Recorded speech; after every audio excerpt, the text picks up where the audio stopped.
What's up, guys? It's Tyler from House of Cards TCG bringing you another video. This time it's a live duel and we have Traptrix against Kashtira. Shane is going to be playing Control Kashtira against their Traptrix player, and I hope you get to enjoy this. I get to commentate over this. I have not seen this match.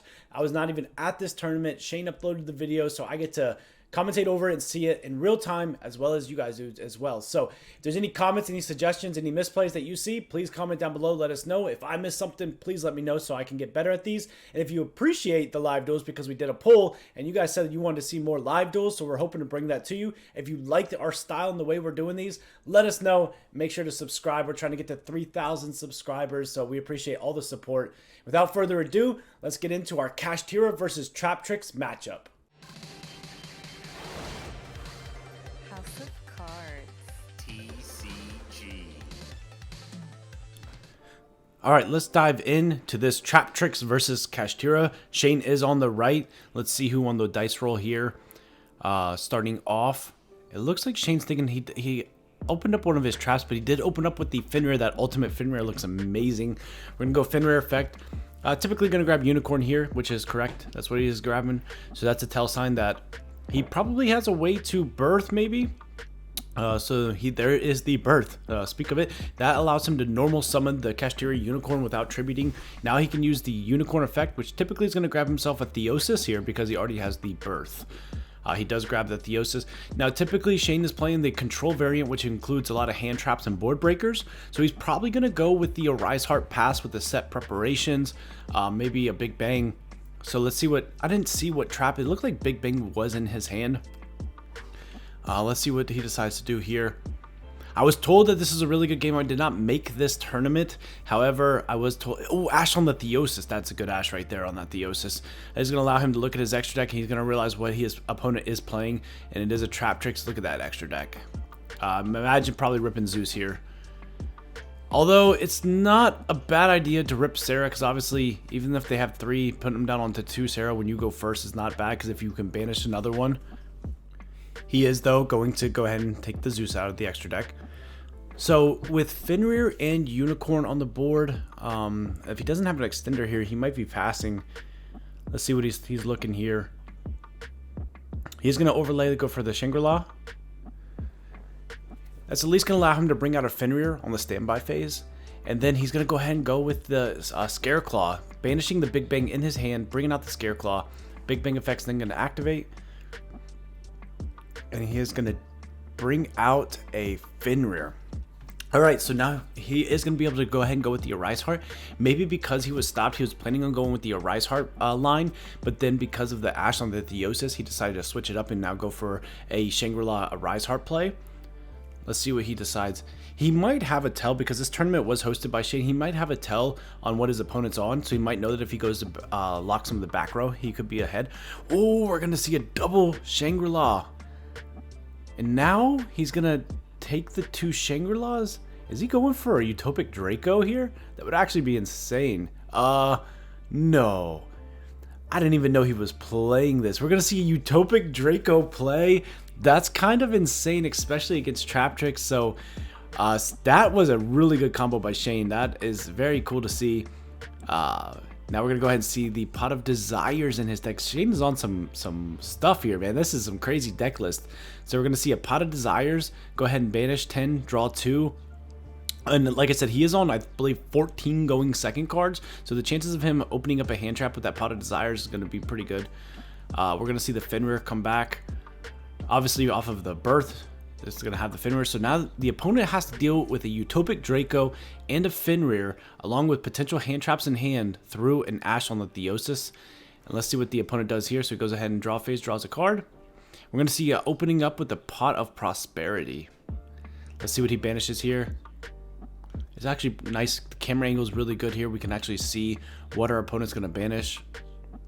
I was thinking, too, when Shane banished the Zeus, I guess you have to when you're playing Kashtira, but it might have been nice to hit like a Sargus, I guess. I guess they're not really going to go into it, but now at least gives you a sign when you got to look at the extra deck that the opponent is on the Therions. So we're going to see, I believe that's Mermelio, I want to say, that comes down, that searches a monster. But they're going to go ahead and scoop. They're going to go ahead and... so Utopic Draco was going to go ahead and negate, take it. And now we're going to move on to game number 2. Shane taking Kashtira control. Shane taking game number 1. Alright, moving on into game number 2. This is just a reminder to like and subscribe. We're trying to get to 3,000 subscribers. So if you get a chance, please subscribe so we can keep posting more videos like this. And we are going to see our Traptrix play. I think I said in the last round that Mermelio adds monster, but it's actually Mantis. So I think that's a Mermelio. I can't tell by the glare. I'll make Shane work on the glare for future videos so we can improve our quality. So I apologize for that. But I think that's a Mermelio. We'll tell by what he adds. Mantis adds a monster. Mermelio adds a whole normal trap. So that was Mermelio that he normaled. That's going to go ahead and grab him the one that book of moons. Because obviously the one that books is... Oh, we're going to see a shifter by Shane. That's really good for the Traptrix player. I don't really know necessarily how much that affects the Traptrix player. I don't know if Shifter's really a good call against them. The only thing that really goes to the graveyard is when they link off, and then when they discard for the whole Teia. So I'm not sure if if Shifter is really that good of a call. But let's see what the player does. I could be wrong because he's setting here, unless it's a whole Teia. I do see a lot of pink cards in his hand. So we're definitely going to link this off for Sarah. Yeah, that's without a doubt. That gets banished because of Shifter. And we're going to see the Sarah come down. Sarah obviously being a broken card in this deck. And then we are going to flip the Holtea. So Holtea, discard a normal trap card, and then you get to special summon it as a level 4. This is a really good combo here, and that's going to trigger the Sarah. And then Sarah can go ahead and set a normal trap from the deck to the hand, or from deck to the field. So this is really good on the Traptrix player's part. And he does still have the Book of Moon in hand. And so the Book of Moon is really good against the Kashtira player, because all they do is they normal summon or special summon one of their monsters. You book it, and then they can't play because they can't special summon another Kashtira because they already have one, and then they are locked. They can't XYZ with it. They can't do anything with it. They can't use Theosis. So book here is going to be really good. Yeah, we got to work on that glare. So we're going to see one of the other monsters come down. I can't see it. I wish I could. I apologize. So we're going to see the overlay, I believe, into a Rafflesia is usually what the Traptrix players do. Let's see what he decides on.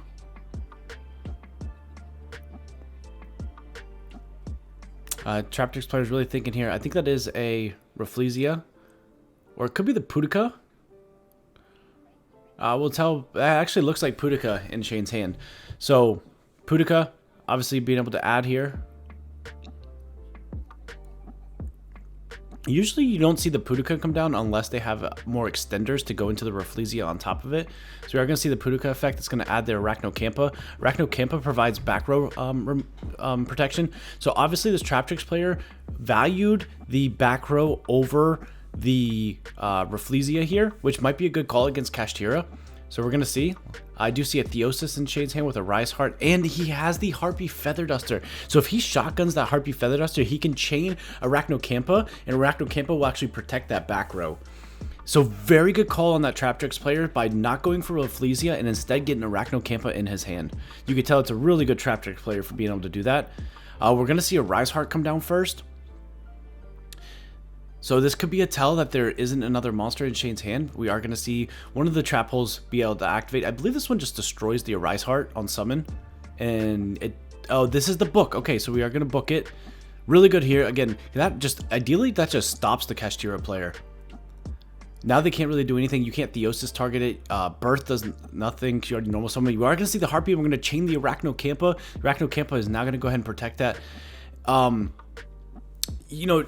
Traptrix players really don't OTK, so Shane would have had another turn. He would have had a lot to deal with, but it might have been better just to hold that Harpy Feather Duster because you know they have Arachno-Kampa in hand. So ideally, if they out your Rise Heart, you're going to have play, but Shane's just going to scoop.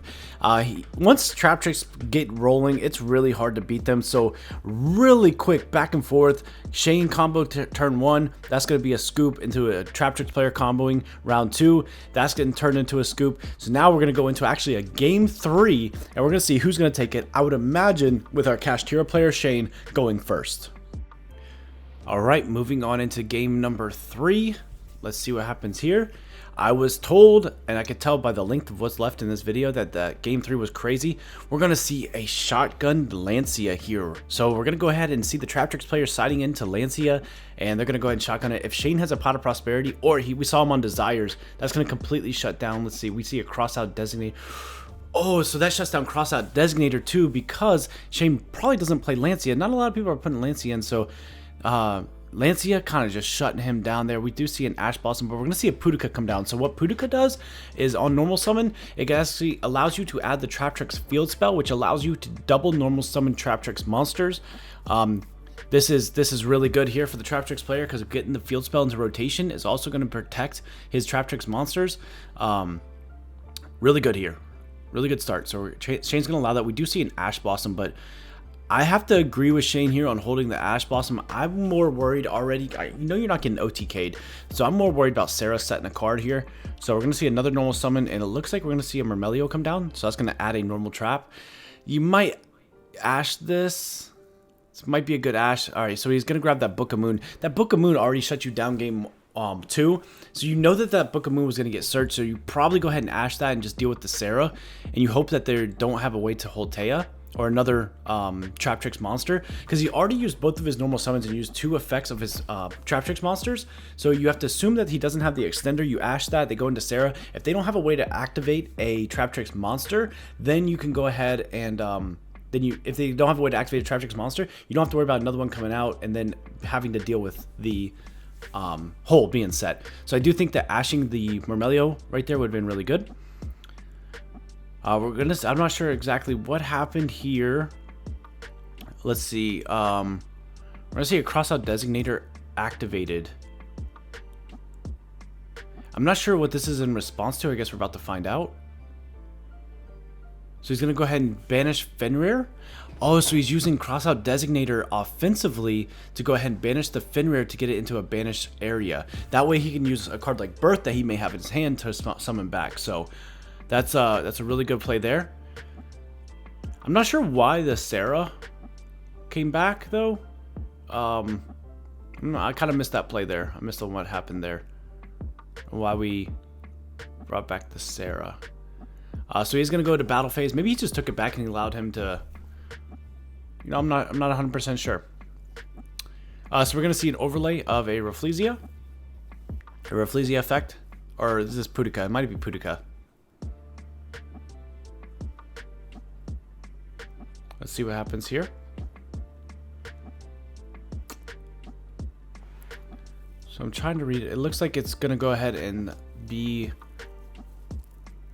I'm confused by that one. Maybe comment down below. Let me know. Maybe I can ask Shane what happened there. That turn was a little confusing. I think it's a Rafflesia set, and then he just set 1 card. So no effective Rafflesia. Obviously, p.u.n.k would have added, but if that's Rafflesia, which it looks like it is. So it looks like that the Traptrix player just overlaid for Rafflesia, and he's passing on a set Book of Moon, is essentially what it is, with a Rafflesia. So it's not bad. It's not bad. We know we have Fenrir. We know that he probably has Birth in him because he went ahead and crossed out the Fenrir.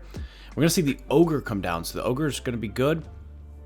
You have to assume that he has a Birth. So if you book the Ogre, you know that Birth is going to bring back the Fenrir. It's pretty obvious sign that Shane has it. So I don't know if I agree with the Book of Moon here. So he books the Ogre. I would imagine a Birth is coming down next. But he still has a Rafflesia. Yeah, there's the Birth. That was a pretty obvious sign that he had that. So it might have been a misplay on our Traptrix player. I don't know what you value more. Ogre just searches a trap, whereas Fenrir searches another monster. So I feel like booking the Fenrir when you knew that was going to come back would be really good, because Fenrir can now search another Kashtira monster. And I don't think that Rafflesia has an answer to this. I don't think that there is a whole trap that actually answers this Birth, specialing back the Fenrir. I think that now that it's summoned, you can go ahead and activate Rafflesia, and you could deal with it. And I think it might be what our Traptrix player is thinking. Not too familiar with the whole traps. I'm familiar with Traptrix. I'm just not familiar with what traps they might play. But I feel like there's definitely one that deals with it. But all right, we're going to see a Theosis now. And we are going to see a Rafflesia come down. So Rafflesia effect, let's see what trap he sends. If he can deal with this Fenrir, that will also deal with the Theosis here. So he is going to send the one. Let's see what this one does here. that is going to destroy it. I thought that one did exist, so it destroys it. It's the one that I was thinking about. I think it's Floodgate Trap Hole, maybe, potentially. And that's going to also deal with the Theosis, because the Theosis won't be able to resolve. Now we're going to see a set 1 pass. So the Traptrix player did deal with it pretty well. I give him credit. That was really good there. Let's see what he does. We draw. I see a Gamma Seal. I think that was Gamma Seal. Not Gamma Seal, the Kaiju, the wind one that I think he drew. So we're seeing a Kaiju in the Traptrix player's deck.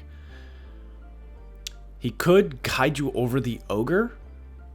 I think that the wind one is a level 8. I don't think it's a level 7, so I would deal with a level 7 on the field. We're going to see Arachnocampa come down, I do believe that is. Or that could be Atric. Looks like Arachnocampa. So it could be a special summon of the Arachnocampa. Then we're going to go ahead and link that off, go into a Sarah.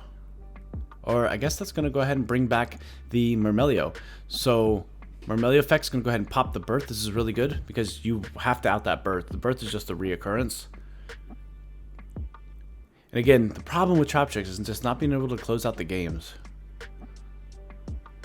So let's see what he decides to do. He does link off into Sarah. I think this is good. You want to get Sarah into rotation. You want to be setting some traps here.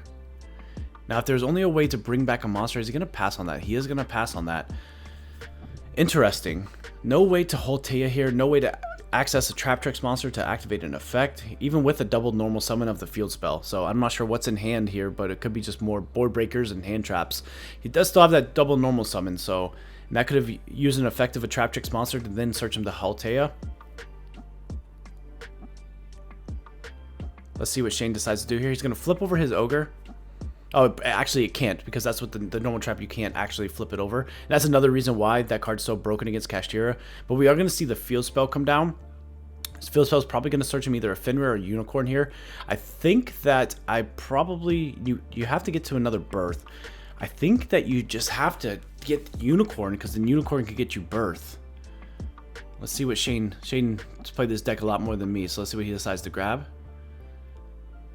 He is thinking. I agree this is a tough moment. Game 3 against Traptrix here. He is going to grab the Scareclaw Kashtira. Okay. So he can summon that, and then he can put it in defense, attack into the Rafflesia, I believe. Deal with the Rafflesia, and also negate the Rafflesia when he attacks it. But the field spell, I believe, does protect from battle. Or Rafflesia does. So he has to... He can't target him, and he can't destroy him by battle. He has to go after the Rafflesia, I believe. We're going to see this camera focus in and out because the hand is on the table. Alright, so going to be getting back into the action here. Alright, Shane's next move is he's going to go ahead and special summon out the Scareclaw. Our Traptrix players does still have Rafflesia here. He's going to let that go through. Okay. So special out. He's got 2,600 attack plus the field spell. So he's got, I do believe, 2,800 attack. Actually, technically, defense, but it counts. He's going to go ahead and banish the Birth. And now he can go ahead and grab himself back the Birth if he can find a way to banish Theosis. So he is going to attack into the Rafflesia he's looking. But I think that he's missing the field spell. Yeah, there you go. Read that field spell. Yeah, looking over that field spell, so the first time that any card would be destroyed by battle, it's actually not. So that is going to be a pain. The only other thing that I could think that he could do is find a way to tribute the Ogre. If he had an extender, depending on what's in his hand, he could obviously special summon something like Scareclaw or something else like that. And he could have tributed over and summoned a Fenrir, and then Fenrir can banish. So he's going to activate Rafflesia's effect here, but I believe that this is... He can't respond to the battle, because once it declares the battle against the Rafflesia, it's negated. I'm not sure when he decided to do this. Let me check that trap that he just sent real quick. Alright, so he did send Time Space, which says when it special summons, you can shuffle it back into the deck. So he can do that because it was on special summon, but when Scareclaw Kashtira goes to attack Rafflesia, Rafflesia is negated, so he can't do anything on the attack declaration. Let's see what he goes with here. I guess we're not going to use the Time Space. Or maybe he did realize that he doesn't have a trap on that. Maybe he battled and they realized that it's negated. So we're gonna say that nothing happened there. Now, if he has a way to destroy cards like a Regeki, then they would be destroyed. But we're going to see him scoop, or not scoop, but we're going to see him pass. Alright, we're going to see our Traptrix player reading Scareclaw. Make sure you read that, because when you declare your battle against that, it is negated, and it's important to note there. We see a Pot of Prosperity by our Traptrix player. Let's see if that can find him something. He really needs to get to a Traptrix name to activate, so to get his traps rolling. That's the reason why Kashtira is still in this game, is only because he hasn't found a way to activate his Sarah to start recurring resources right now. That's obviously allowed our Kashtira player to still stay in this game here. So we are going to see the Pot of Prosperity come down. He's going to go for 6. You have to grab your... You need a p.u.n.k here. A p.u.n.k would be good. A Myrmelio would be really good here, because obviously you have no back row. Either one of those would be really good. But we're going to see a cross-out designator come down from Shane. Okay, so he's going to go ahead and negate the Pot of Prosperity, which is just going to put our Traptrix player on top deck again. I think that's a Nib in hand. So we see a Nib and the Wind Kaiju. For some reason, I can't remember the Wind Kaiju's name, and I know it. Alright, so Nib and Kaiju and something else in the hand I can't really see there. Alright. So we are probably going to see him... I don't even think he can battle over, because right now the Scareclaw is pretty big and you don't want to out the Ogre.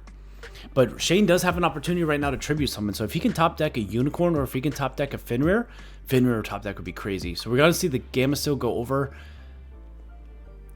So he's going to out the Scareclaw, which is good, because...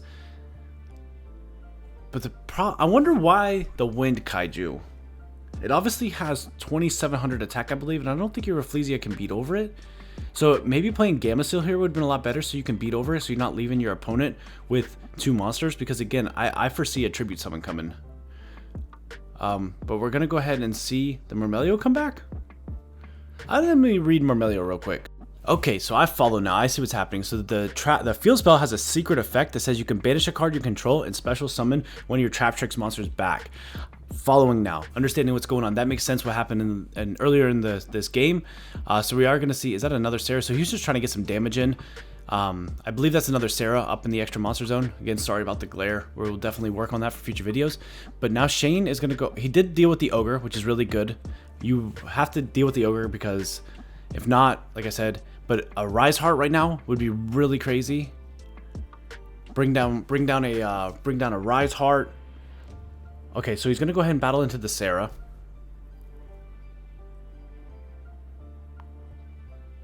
He still has the field spell up, right? I don't know if Shane forgot about that. So I think Shane went into battle phase and battled into the Sarah, or he battled into Rafflesia. Maybe he's looking to make a Zeus line here.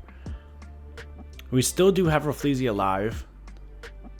He's gonna pass. Okay, so we're grinding. We're grinding right now. This is a back and forth match, and neither opponent can do with anything. That's the only problem with Traptrix, is you just these walls that get put up against them, they can't do anything with them to deal with it. And not having p.u.n.k right now is really hurting, because if he did, he could go Holtea, banish, and bring out a p.u.n.k. p.u.n.k could banish. So really not having access to p.u.n.k is really hurting our Traptrix player right now. Actually, I don't even think he has access to Holtea. He really needs to be normal summoning a Traptrix monster and activating the effect with Sarah on the field, which goes to show you maybe he should have just went ahead and tributed his Rafflesia to bring back a Traptrix monster, then activate the effect. But actually, I don't think it's because he only has Myrmelio. Myrmelio pops a spell and trap, which Shane doesn't have any of. So yeah, it's a real tough situation here for our Traptrix player, and he's gonna pass. Wow, that is crazy. Crazy. I think I see a Forbidden Lance in Shane's hand. I can understand why not playing Gamecill, actually, because Gamecill being a level 7, you don't want to give your opponent a level 7. That's probably worse than having that attack. So I understand why the Traptrix player is playing the Wind Kaiju, because Gamecill, even though it has 2400 attack, you still don't want to give your opponent a level 7. So I can completely understand that. It makes sense. Let's see when we're going to get some action in here. This is a grindy game. Shane just double checking on that field spell. You still can't destroy anything but battle here. I see an Ash Blossom, I believe, in his hand. So we know Ash Blossom and Lance. We're going to see a Cosmic on the field spell. Really good here. So now if he has a way to deal with the Rafflesia, he can go ahead and battle over it with the Wind Kaiju. They'll also... Yeah, so we're going to see that battle over the Rafflesia. That's going to deal with the Rafflesia. That's really good. That's why I'm thinking, I almost wonder if there was a play to tribute the Rafflesia to bring back your Mermelion, if there's a play there to get your Sarah up and running and get it live. We're going to see a pass here. Okay, so we just dealt with the Rafflesia, and we're going to go back to the Traptrix player's turn. Is he going to see p.u.n.k? Are we going to see... Let's see, we can get a look at the extra deck here. Not much. In the banished pile. Let's see in the graveyard. Just Mermelio, I believe. It's been a long turn. Long game. Okay, another Pot of Prosperity down. So this could help, but there are limited resources in that extra deck. I think we could only go for 3. I really don't think that there's anything in our extra deck that's left, so we have to go for 3. And if this whiffs, this could be bad. I couldn't imagine it would. You see Shane playing with his cards as our opponent decides on which card to banish. Taking a lot of time here, but I mean 3 cards left in the extra deck and you got to pick one, leaving you with 2 resources in the extra deck.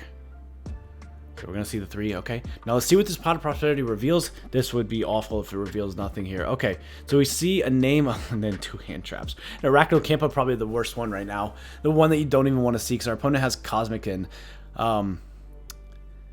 Arachnocampa. Now, Arachnocampa does activate in hand, so that would trigger Sarah. Let's see what our opponent does here.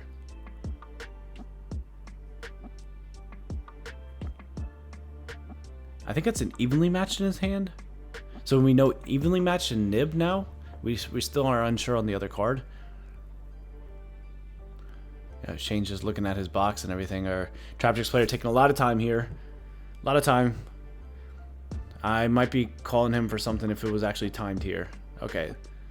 I mean, the Arachnocampa is the obvious choice. You have to make a play. Kashtira will out you if you don't. So he grabs Ash. Let me double check something real quick here.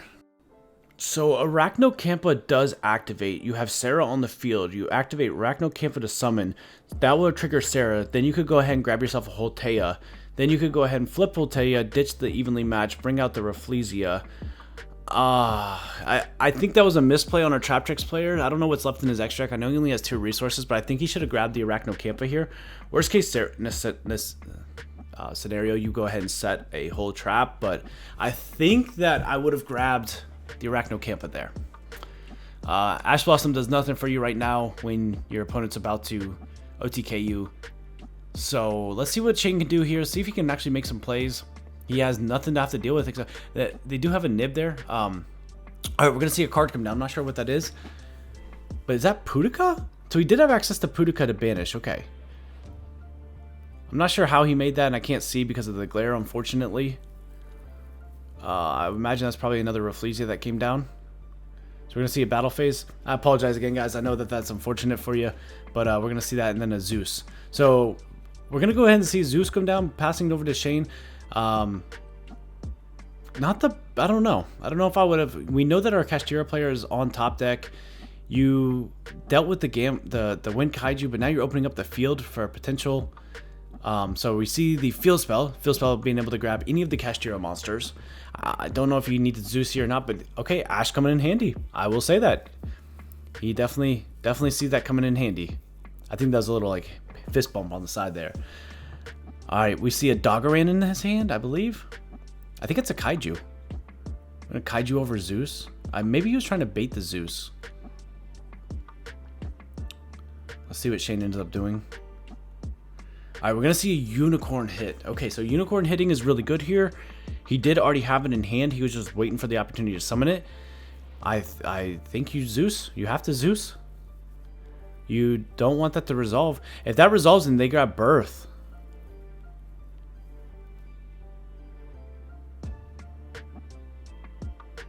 I'm not sure. I'm not sure what the play is, because if they grab Birth, you can obviously Zeus wipe, but I feel like your opponents might be trying to bait you, so if you let this go through, let's see what our Kashtira player does. So we activate the unicorn effect, so he's not going to Zeus here. He's going to grab Birth, I would imagine. No sense in grabbing Theosis when... Oh, he is going to grab Theosis. So I think he might be trying to bait the Zeus here. Let's see what he's got in his hand. Maybe that's a Kurikara. Oh, that would be crazy if that was Kurikara in his hand. So on Theosis, you 100% Zeus this, right? You have to. He's not. Why isn't he Zeusing that? That's 2 cards. He brought out the Fenrir. No way you let him activate Fenrir effect here.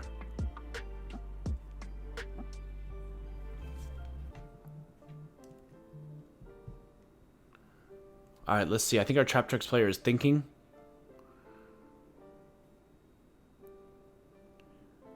A lot of thinking. Usually, this is a Zeus wipe. Yeah, you have to. You have to. You can't let you. I think you should have Zeus wiped on the Theosis activation. All right, but I think Shane's got a plan here. Let's see. I just don't think that there was anything you could. He's gonna pass. All right. Never punished. That's good. We're gonna see a 3K hit beat into to Shane here. Let's see. I don't think he's got anything else. All right, so we're gonna see 3K direct into Shane. We're gonna set 1, and we're gonna pass. Okay. So we see an Ash Blossom, and we're gonna see another field spell, and this time he has no response because Zeus has already been activated, and the field spell's been done. So in a different world, right? You let the field spell resolve, save the Ash. Well, it should have been Arachno Camp, I believe. They special summon you. I guess that yeah, you had to Ash the field spell the first time. All right, so he's gonna grab a Unicorn here. Unicorn grab Birth. I think this is going to be all that she wrote. Depending on what that back row is for our Traptrix player, it is an Imperm. Okay, and he's got the Forbidden Lance on the Unicorn. Unicorn is now going to resolve. Go ahead and grab Birth. Birth's going to bring back a Fenrir. You can Fenrir battle into the Zeus, banish it face down, attack with both. It puts our opponent on 3,000 or less life points, and basically putting him on top deck. As long as Shane doesn't play into Nib here, he's going to be in a great position. He's a great player, so I don't think that he's going to play into Nib here. Going to go into battle phase. Fenrir, banish the Zeus face down. Yep, this is it. And we're definitely putting our opponent, it's supposed to be banished face down, but we're going to put it. This is a great play by Shane. And we're going to see our Traptrix player scoop with a double rock evenly. Oh, unfortunate. How unfortunate. That was great play by Shane and by our Traptrix player. They really grinded it out this last game. There's probably a couple things. Let us know down in the comments what you think the more optimal plays might have been for the Traptrix player to help him win that. I think he should have grabbed the Arachno Campo off that Pot of Prosperity, but you tell me what you guys think. Make sure to subscribe to the channel so we can keep putting out videos like this. And I hope you guys enjoyed this live duel with this commentary. And this has been Tyler with House of Cards TCG signing out.